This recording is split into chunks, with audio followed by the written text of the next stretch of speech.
অনেকদিন পর মাসিমণিরা এসেছে, তাই তো আমরা ঠিক করেছিলাম কঙ্কালীতলা ঘুরতে যাব। কিন্তু এখন তো বোলপুরে পৌষ মেলা শুরু হয়ে গিয়েছে, তাই রাস্তাতে প্রচণ্ড ভিড়। আমাদের পৌঁছাতে পৌঁছাতে প্রায় 1টা বেজে গিয়েছিল।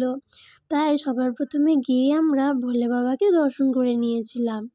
তারপর পুজোর ডালি কিনে লাইনে দাঁড়িয়ে পড়েছিলাম মাকে দর্শন করার জন্য।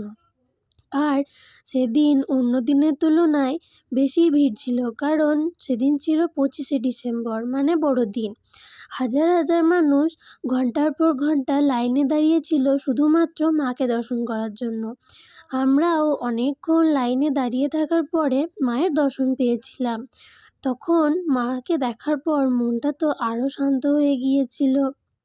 আর এখানে সবাই খুব সুন্দর নাচ করছিল, তাই আমি আর মাসিমণি ওদের তালে একটু তাল মিলিয়েছিলাম। সেটাতে তো খুব মজা পেয়েছি আমরা। আর এই যে জায়গাটা দেখছো, এখানে সবাই মানত করে ঢিল বেঁধে আসে। ওখানে ছোটোখাটো একটু মেলাও বসেছিল।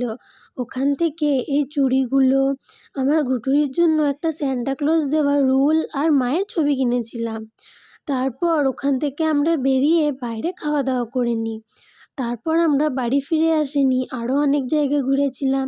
সেগুলো তোমাদের পরের ভিডিওতে দেখাবো। তো বাই।